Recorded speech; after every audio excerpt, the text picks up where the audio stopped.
You're listening to SaskScapes, a podcast featuring the stories of arts, culture, and heritage in Saskatchewan.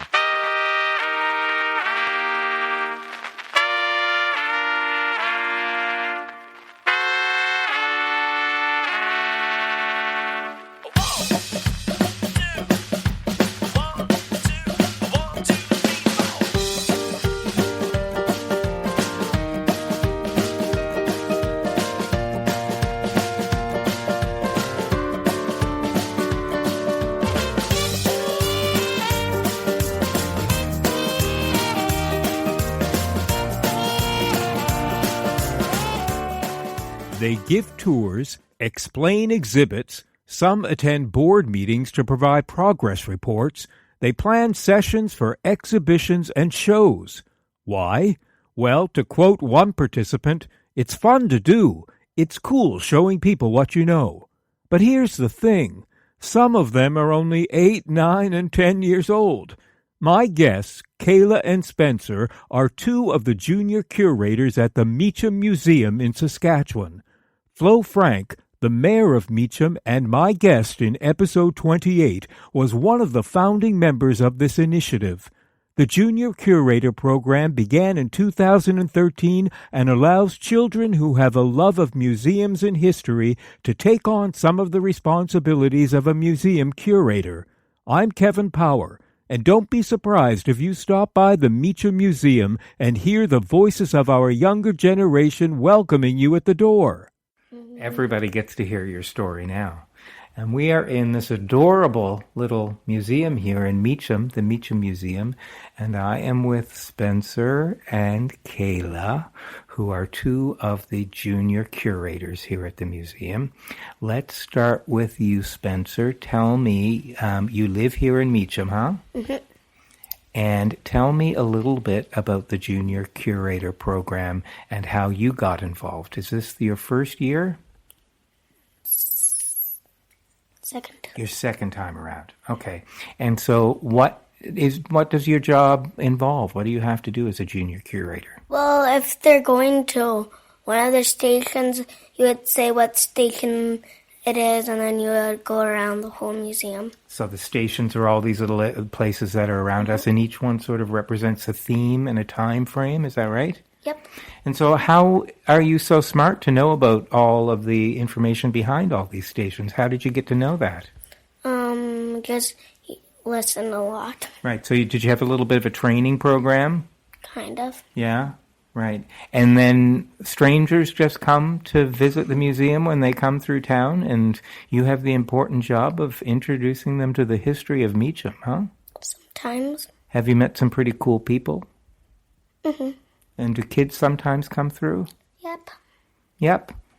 And Kayla, what about you? How long have you been a junior curator here?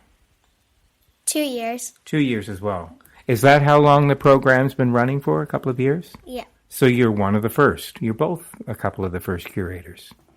Right. And you two had to go through a training program as well? Yeah. What do you like about being a junior curator?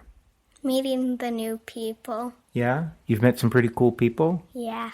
Can you remember somebody who's come from really, really far away, like maybe another province? Do they tell you where they've come from? Not usually. No? Sometimes, people come, during the... Like during the tourist season? Yeah, when we have big things. Mm-hmm. Like, do you have big celebrations in town? Yeah, we had the... Centennial. Uh-huh. But it wasn't running then, but it was, packed. Really? A lot of people came for the Centennial? Yeah. Which is 100 years, right? Yeah. And I had a lot of cousins from here, too. Oh. And some came to the museum.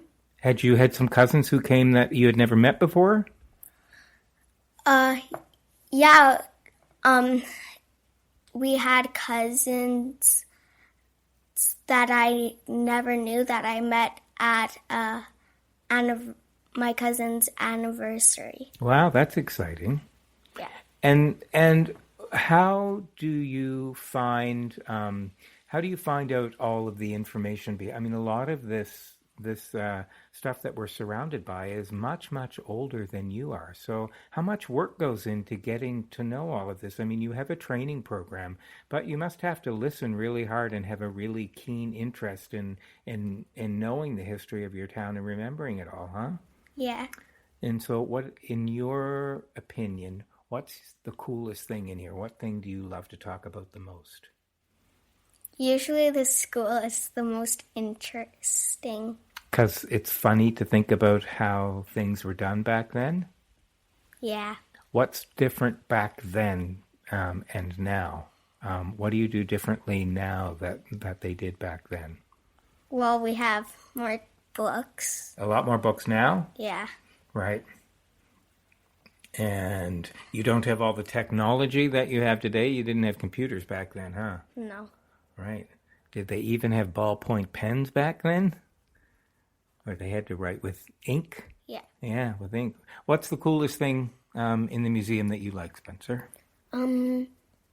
Probably the school too. The school too? Would you like school to go back to the way it was here? Mm-mm. No? Why not?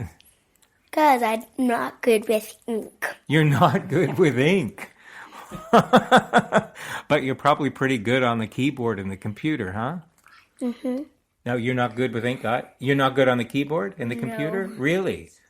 Gee, so maybe you do really well with the old school technology with ink. I prefer to write then. You prefer to write? Do you do a lot of writing yourself? Like short stories and things? Not really. No? But stories are really important here in the museum, aren't they? I mean, stories are a way of telling people about our lives. Yeah. And so tell me about the idea that you have that you'd like to see happen here at the museum. You have a really cool idea. Involving some people you were telling me about? Like my cousins? Yeah, were they your cousins?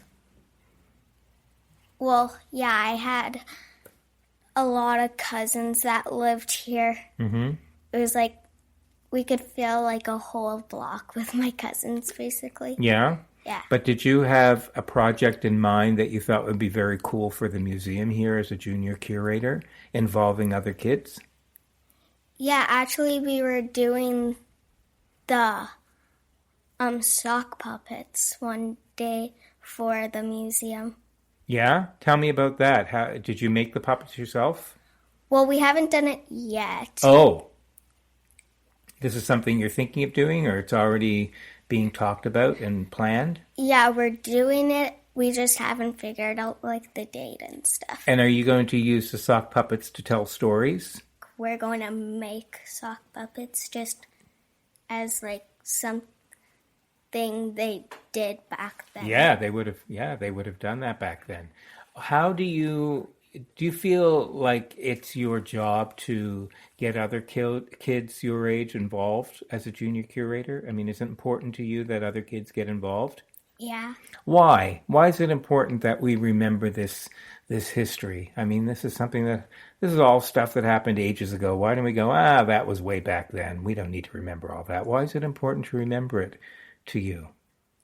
Because it's like it could be your family history and stuff. Yeah. That's important to learn. It is important to learn because it helps us remember where we've come from and our story. It contributes to our story, doesn't it? Yep. Spencer, is it really important for you that you get other kids involved in Junior Curator program? Mm-hmm. Why? So they can learn about stuff that they don't know about. Right. So is it difficult to get other kids involved? What do you say when you're talking to other kids in school? How do you approach them, and how do you tell them that they should be involved in the program? I tell them about how like fun it is and stuff. Yeah.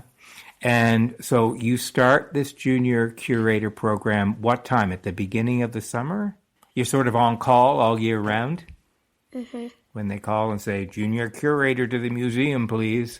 You guys are the first ones. So you have these meetings that you have to go to as Junior Curator. And what do you do? Why do you have to go to the meeting? So, like, if you have something and you aren't there that you could use in there, they can't have it in. Right. So is it your job to come to the meeting with an idea that you want to present to everybody that you'd like to see? Yep. So tell me about some of the ideas that you've brought to the meeting that you'd like to have happen here. I had my, like, little people. You have little people, like little statues and figurines and things? Kinda. Uh-huh. And who are these little people? Do they represent old-timers that grew up in town? Or tell me about how you use those little people. Well, they're about, like, they're short. Okay. And then you can stand them up by yourself. So if you have, like, a school, you could, like, put the kids there. Okay, and so the kids help tell the story of school life back then? Yep. Right, and any other ideas that you think of that might be kind of cool to use? Yeah, I thought some. What about the farming life around here? Do you have any ideas about how you'd like to portray farms around here? Because it's pretty important, the farming life in Saskatchewan, isn't it? Yep. What do you love about Saskatchewan? What's your favorite thing? The lakes. You like the lakes? Do you go swimming in them? Yeah. And do you go fishing in them? Sometimes. Have you caught anything? One time I caught a big fish. It took my little rod thing. It did? It pulled it right out of your hand? Mm-hmm. Did you get the fish back, or did you get the rod back? No. No? The fish swam away with your fishing rod? Yep. Well, I guess he told you. Well, it didn't get the rod. It got, like, the thing that gets the it. hook and the line, yeah?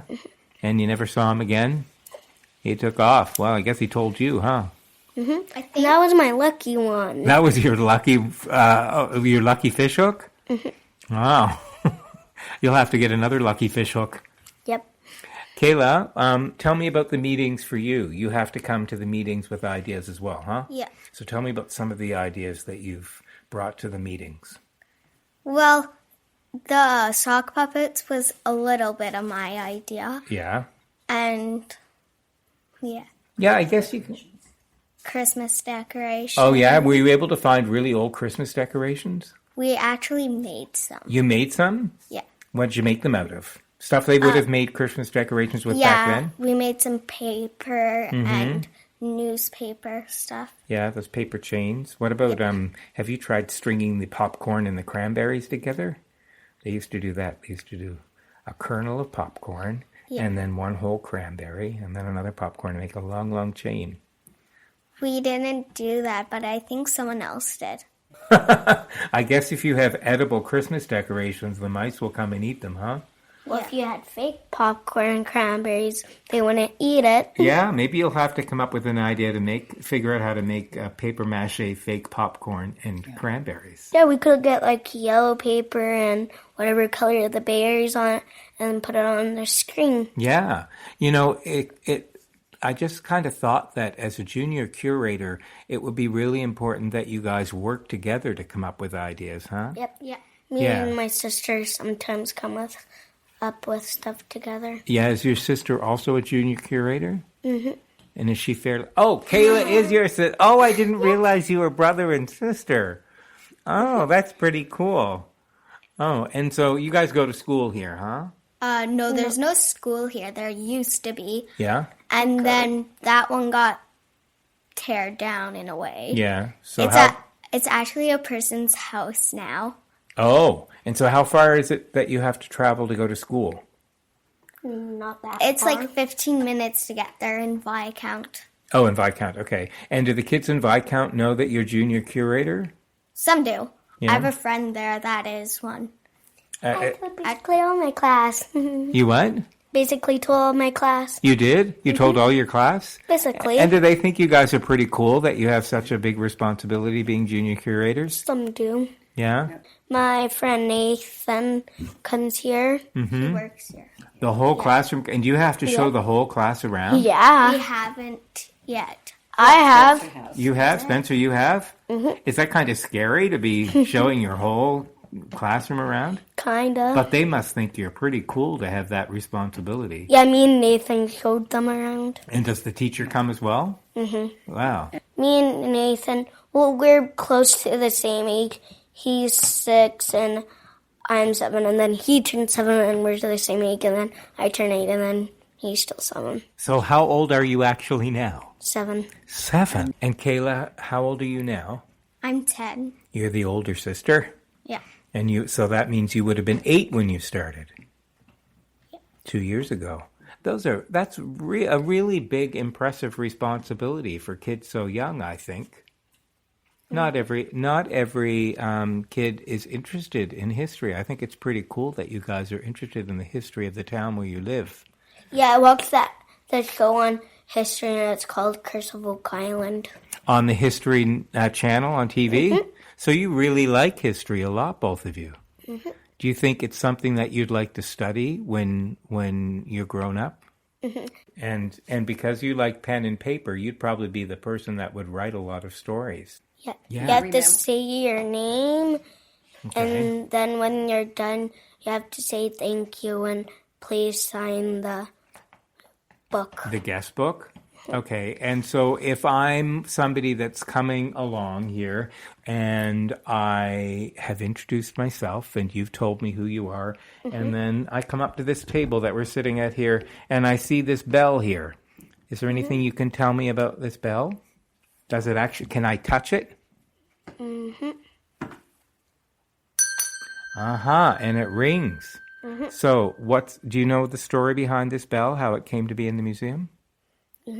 When we were talking about stuff we were going to do, and then we thought of doing a classroom, and when back and then they used bells so say you came back from recess, there you go. Right. Time to go back in the school. Right, because they didn't have like a buzzer system on the school or anything. They would use a bell. Right. And what about these really, really old books that are here? Are these all books, Kayla, that would have been history books? So this is a calendar here from 1974. But there are a lot of books that are around here. Here's one here. The Home Messenger, 1913. These are history books, it seems. History of the area. And do you think that these are the kind of books that maybe they would have had in the schoolhouse that they would have had to read? Yeah. Right. Books are amazing, huh? No matter how far technology gets advanced, how advanced we become, we always have books. I love reading. You do? What's your favorite thing to read? His Star Wars books. Star Wars? You're a big Star Wars fan? Mm-hmm. And we had a whole bunch of Lego stuff that Lee builded. Lee built some Lego. We're going to be talking to Lee later on. And tell me about some of the things that you saw that Lee had built. He built a train that you can make go around the track. The train actually goes around the track? Mm-hmm. And have you tried building stuff with Lego? Sometimes, but my dad helps me. Yeah? Lego's pretty cool, huh? Did you like the Lego as well, Kayla? Yeah. Yeah? Do you think they had Lego back then in the time in which we have some of the school things that are on display here? Do you think they would have had Lego then? No. No? They might have. It might have been made out of wood and they whittled it. Whittle block? Yeah. Oh, did they whittle back then? Yeah. Tell me about whittling. Is that thing that you do with wood? Yeah. And you can carve all sorts of different things with a knife and a piece of wood. Right. Have you tried it? No. So, Kayla, I'm somebody that's come through the door from far away, and I'm walking in to see the museum. And what's the first thing that I can expect when I come in? You can expect for me to say hi and introduce myself. Okay. And then how would I know where to start? Because there's so much stuff. Do you sort of give me a guided tour? Do we begin in a particular place if I don't know where to start? It doesn't matter. You could start anywhere. Okay. Usually we'll start in that corner. In that corner, okay. And then there's a lot of information over there about storytelling, huh? In that corner over there? Like the community and community stories? Yeah. Right. And then there's a blackboard that's up there. June 10th, 1950. That's not today's date. But is that blackboard the kind of blackboard that they would have used in the schoolhouses? Yeah. Right. And if I said to you as a visitor, show me your most favorite thing, what's the thing that you find the most interesting? Where would you take me? Which table would you take me to? Which station? Maybe the shelf up there, because there used to be like the strap there. The shelf with all the tins on it? Yeah. And what would they use those tins for? All their baking stuff. Right. Yeah, I guess they would have had to do a lot of baking and maybe not always have electric ovens, huh? Yeah. The museum changes all the time, meaning that the displays are different. Yep. So when do you change the displays? Is there a certain time of year?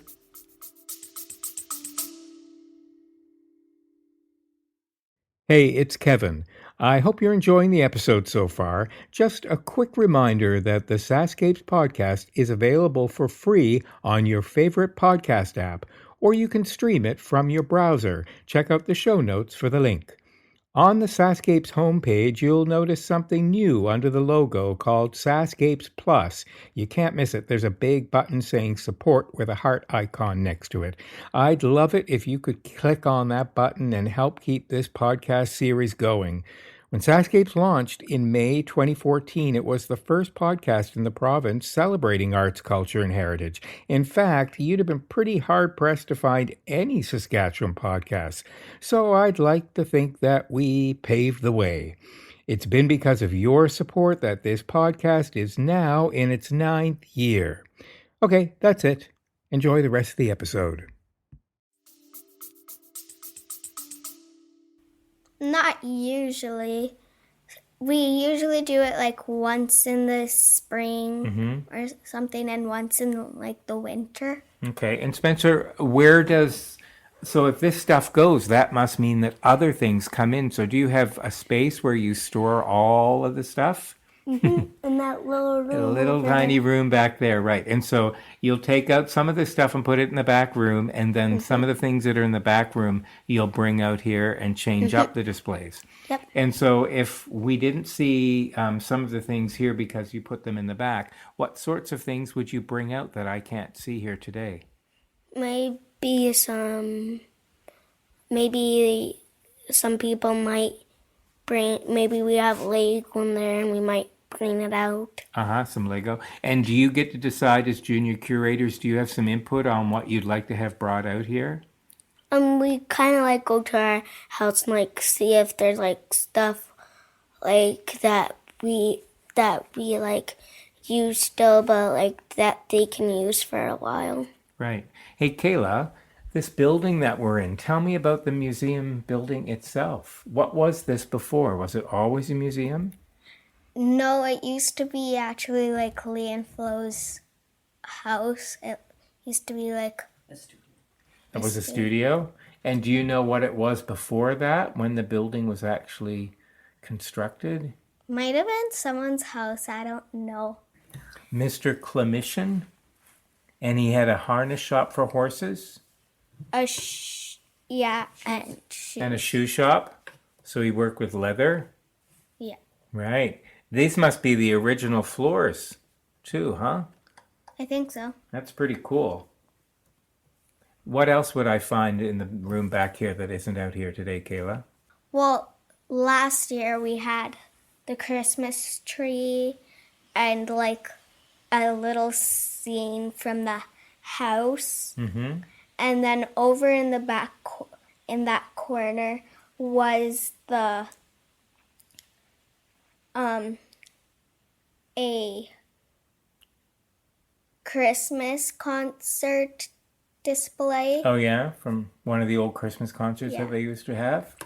Do you have Christmas concerts here in Meacham? No, but we do at our school. At your school? Right. And so the museum stays open even during the winter time, Spencer? Yep. All winter, Yeah. pretty much? Or when people want to come in, they can contact the town and say, I'd like to come and see the museum, and you let them in? Yep. Right. Does it get chilly in here during the winter? How do you keep it heated? We have a little Oh, yeah, you have a little fireplace. Right. Where would the toys that came from? Where did all those? There's tons of dolls in here. How have they made it to the museum? Well, everybody brings like some stuff to help out. Sometimes we go to buy some stuff, I think. But are a lot of these toys things that people would have kept over the years in their families, and they donated them to the museum?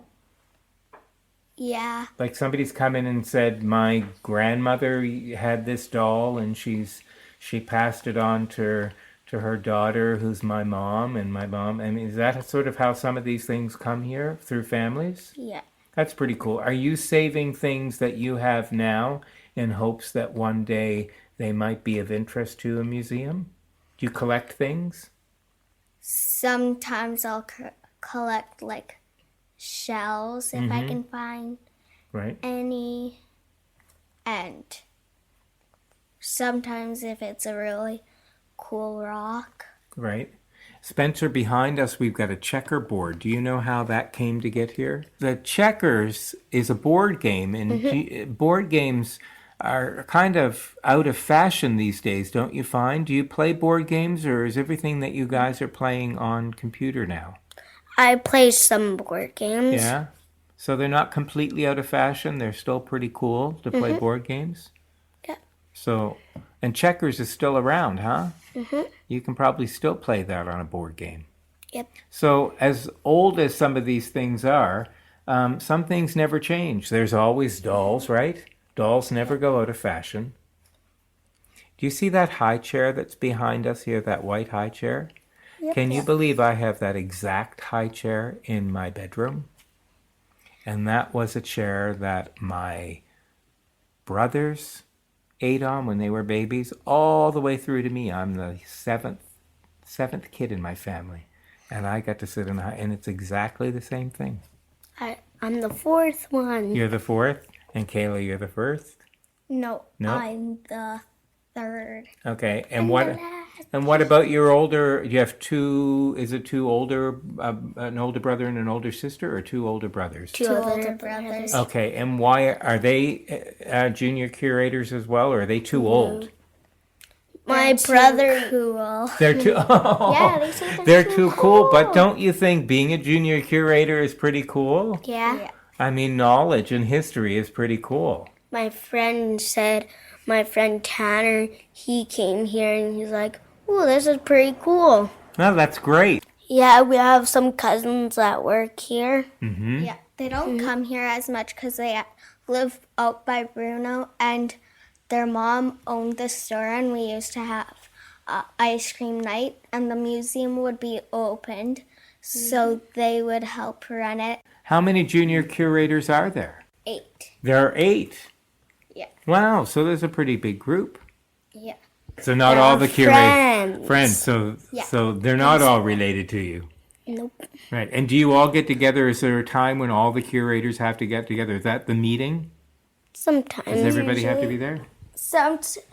The one year we had like awards, kinda. Oh, you get a certificate for completing the program. Yep. And do you hang the certificate on the wall at home? No, I keep it in my pouch until I'm like, and then I'm like, what is this? Oh yeah, I got my certificate from Right. That's pretty important. How did this program get started? Well, my cousin and Kayla wanted to work here, and then Liam Flo said, "Do you want to be junior curators?" And they're like, "Yeah." And then me and Ket wanted to do it, and we did it. And then Mitchell wanted to do it for a little, and then he did it. So are you telling me that you guys inspired the idea? Mm-hmm. You brought the idea to Flo and said, we'd like to be involved in the museum? Mm-hmm. That's very cool. Kayla? It came to be because Leah and Flo were going to take a phone call, and it would be a while. And so we were watching the museum. Me and my cousins and Spencer helped out, and my friend helped out too. And then they're like, okay, we're back now. And then we're like, how about you go get some ice cream? And then, so they went to go get some ice cream. And then, we closed up, and it's been like that ever since, basically. Wow. I think that's fantastic. You guys are the Junior Curator pioneers. You're trailblazers yourself. One day they'll write you up in the history books as being the pioneers of the Junior Curator program in Meacham. Maybe. Pretty cool. Maybe kids that will hear this will think, gee, I think I'd like to try that in my own museum. Maybe I could ask them to start a Junior Curator program. Is there a cutoff age? Is there a point where you're too old to be a Junior Curator? No, Not really. Like some people like that are like over 10 did it. Like my brother, that's turning 13 soon. So, but I'd probably be too old to be a Junior Curator.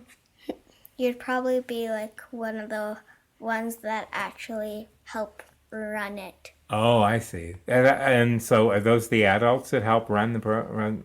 That must be a big responsibility too, huh? Yeah. Right. Anything else you can think of that you'd like to tell me about the Junior Curator program? Tell me this. Would you encourage other museums around the province to also have a Junior Curator program? If I were coming from a town that had a museum, give me your best sales pitch. Why should I have a Junior Curator program in my museum? Because like some kids like my age like want to be a Junior Curator, but they don't live here. But if they worked here, they would have to travel a while.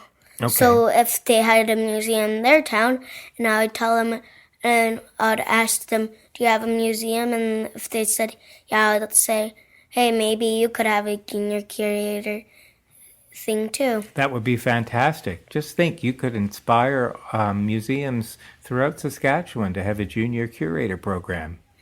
You can be the pioneers of the Junior Curator program of Saskatchewan. That would be pretty cool, huh? Yeah. Excellent.